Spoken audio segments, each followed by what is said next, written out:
అతడే నా సైన్యం పార్ట్ 8. దేవకి ఆంటీ గారు, ఇంత పెద్ద ఇంట్లో వీళ్ళు ఎలా ఉంటారండి? ఇల్లంతా ఒక రౌండ్ వేయాలన్నా కష్టంగా ఉందని హాల్లో నుండి కిచెన్లోకి వెళ్లే దారిలో అడుగుతుంది వన్య. ఒకప్పటి రాజులు వీళ్ళు. కాలం మారింది కానీ ఇప్పుడు కూడా మీ నాన్నమ్మకి గొప్ప పేరుంది.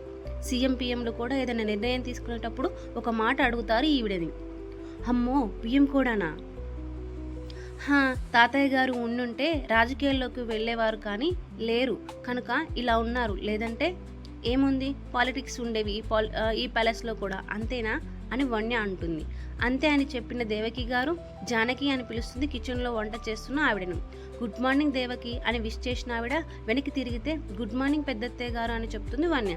గుడ్ మార్నింగ్ తల్లి అని ఊర్మిళ గారు వన్య దగ్గరికి వచ్చి చక్కగా ఉన్నావు అని తన బుగ్గ తట్టి తన నుదుటి మీద ముద్దు పెడుతుంది. గుడ్ మార్నింగ్ చిన్నత్తయ్య గారు. గారు అవసరం లేదు, చిన్నత్తయ్య చాలు. అలాగే అండి. ఇక్కడికి ఇప్పుడు ఎందుకు వచ్చావు వర్ణ? మరేమో వశిష్ఠ గారు కాఫీ పెట్టమన్నారు, అందుకే వచ్చాను పెద్దత్తయ్య. నీకు వంట చేయడం వచ్చారా? చిన్నత్తయ్య, అమ్మకి హెల్త్ బాగాలేనప్పుడు నేనే చేస్తాను, అక్క అసలు చేయదని చెప్తుంది వన్య. ఓఫ్, నువ్వు ఈ ఇంటికి ప్రిన్సెస్ అని తెలియక వాళ్ళు నిన్ను పాచి పనులు చేయించారా అని అడుగుతారు జానకి.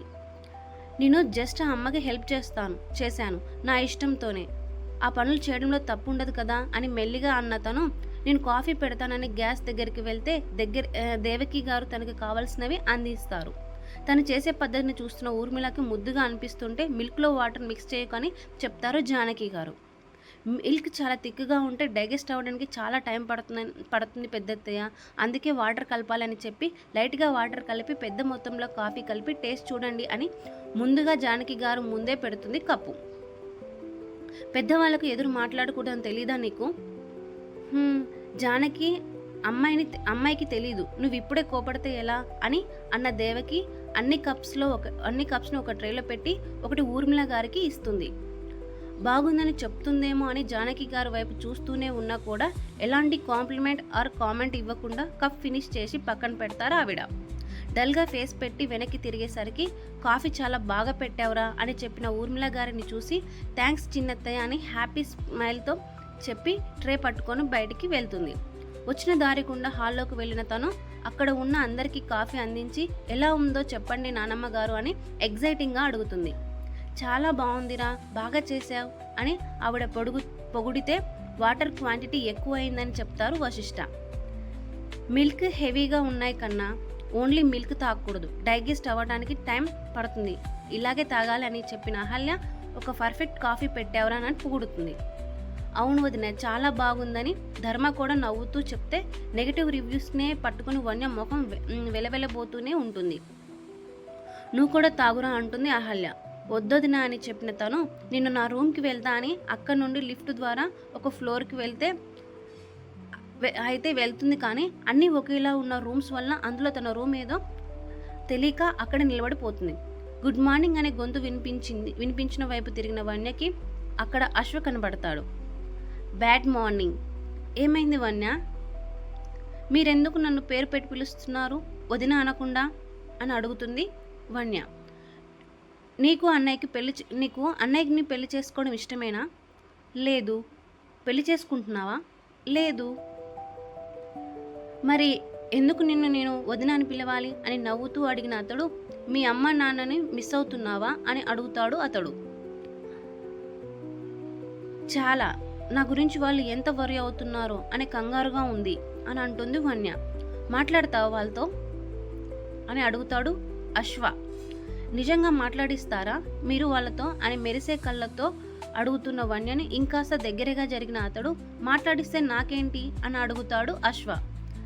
నా దగ్గర ఏముంది ఇవ్వటానికి, నా ఫోన్ కూడా లేదు, నేను సేవ్ చేసుకున్న మనీ కూడా పోయాయి అని దిగులుగా అంటుంది వన్య. ఎన్నున్నా ఏంటి మనీ అని అడుగుతాడు అశ్వ. మొత్తం 32,000 ఇంకొక 8,000 సేవ్ చేసుకొని గోల్డ్ రింగ్ కొందాం అనుకున్నా. ఆ డబ్బులన్నీ మా అమ్మ నాకు ఇచ్చిన పాకెట్ మనీనే, అంతలా ఉంటుంది నా సేవింగ్స్ అని గొప్పగా చెప్తుంది తను. ఓఫ్, చాలా డబ్బులు.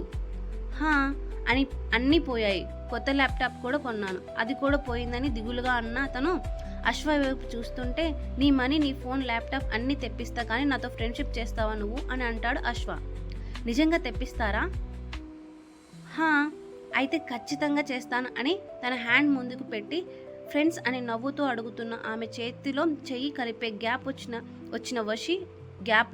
వచ్చిన వషి ఆమె చెయ్యిని అందుకుని తన దగ్గరికి లాక్కుంటాడు. సడన్గా పట్టుకొని లాగేసరికి పాప కాస్త దడుచుకున్న వషి కోట్ చూసి తల పైకి ఎత్తి అతన్ని చూస్తుంటే, ఇక్కడేం చేస్తున్నావు అశ్వ అని సీరియస్గా అడుగుతాడు వశిష్ఠ. అది అన్నయ్య వన్యతో అంటున్న అతని మాటలు అడ్డుగా వదిన, తను నీకు వదిన అవుతుందని నొక్కి చెప్తాడు. వన్య వైపు చూసిన అతడు వదినతో మాట్లాడుతున్నా అని అతడు చెప్తే, గో ఆఫీస్కి, టైం అవ్వట్లేదా నీకు అని అడగడంతో అక్కడి నుండి వెళ్ళిపోతాడు అతడు. రూమ్కి వెళ్తా అని ఇక్కడ నించొని ఏ వాడితో ముచ్చట్లు పెడుతున్నావా నువ్వు? కోపంగానే అడుగుతాడు వన్యని వశిష్ఠ. మీకెందుకు, నేను ఎవరితో మాట్లాడితే అని కోపంగా అడిగిన తను అతని నుండి దూరం జరుగుతుంటే ఆమె చెయ్యిని వెనక్కి మడిచి దగ్గరికి లాక్కున్న వశి, నాకు దూరంగా వెళ్ళాలని ట్రై చేయకు వన్య అని చెప్తాడు. ఇప్పుడు ఎక్కడ దూరంగా వెళ్తున్నాను అని ఇలా అంటున్నారు? హ్యాండ్ నొప్పిగా ఉంది, వదలని నన్ను. మీకెందుకు అని అంటావా నన్ను అని అడుగుతాడు ఆమె హ్యాండ్ని అలాగే పట్టుకొని. నొప్పిగా ఉంది, వదలండి అంటుంది వన్య. ఆన్సర్ ఇవ్వు వన్య అని అడుగుతాడు వశిష్ఠ. నేను మీకోసమనే కదా కాఫీ పెట్టాను, బాగుందంటే నేను హ్యాపీగా ఫీల్ అవుతాను కదా, ఎందుకు అలా చెప్పలేదు అని అడుగుతుంది. దానికి అలుగుతారా ఎవరన్నా అని అంటాడు వశిష్ఠ. మీకోసం చేసిన నా శ్రమ అంతా వేస్ట్, ఇంకొకసారి మీకోసం నేను ఏం చేయను, నన్ను వదలండి, నా రూమ్లోకి వెళ్తాను అని గింజుకుంటున్న ఆమెను చూసి, నెక్స్ట్ టైం బాగా పెడతావు అని నిజం చెప్తాను అని తప్ప అని అడుగుతాడు తన బుగ్గను నిమురుతూ. అంటే నిజంగా బాలేదా? నువ్వు తాగావా? నువ్వు మీ అమ్మగారు బాలేదని చెప్పేసరికి నేను హట్ అయ్యి తాగలేదు, తాగితే నీకు కూడా తెలిసేది అని అంటాడు వశిష్ఠ. సారీ బాబా, ఇంకోసారి ఏం చేయను సరేనా అని తను విసుగ్గా అంటుంటే, ఇప్పటి నుండి నా కోసం ప్రతిదీ నువ్వే కుక్ చేయాలని ఇంట్రెస్ట్గా చెప్తాడు. చెయ్యను నేను. ఎందుకు వన్య మొండిగా చేస్తున్నావు?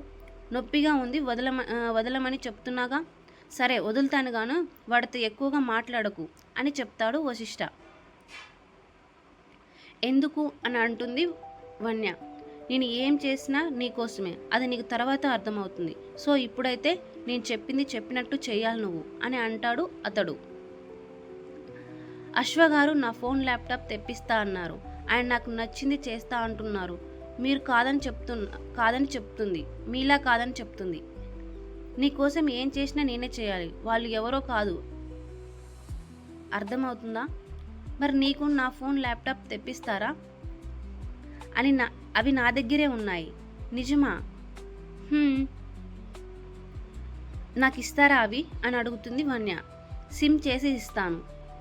ఎందుకలా? అంతే.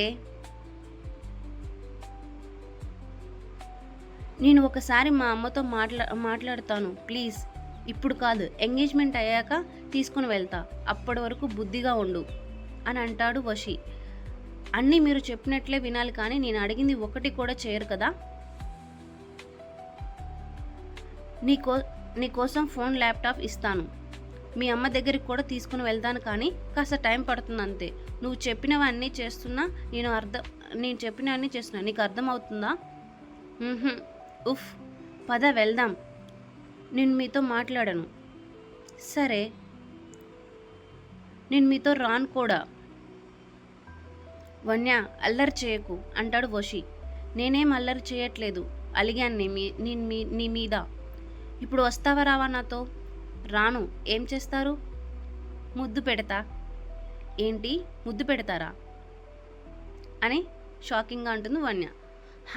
ముద్దునే, అక్కడ ఎక్కడో కాదు ఇక్కడ. తన కింది పెదవిని పట్టుకొని లాగేసరికి వా అంటూ ఏడుపు అందుకుంటుంది వన్య. హేయ్ ఆపు అని అంటాడు వశి. వాట్స్ గోయింగ్ ఆన్ గైస్ అంటూ అక్కడికి వస్తుంది హేతి. నువ్వు ఎప్పుడొచ్చావు? కాసేపు అవుతుంది బావా అని నవ్విన తను ఎవరు అని అడుగుతుంది. అశోక్ మావయ్య కూతురు అని చెప్పి వన్య చేయి పట్టుకొని లాక్కొని పోతాడు వశి అక్కడి నుండి.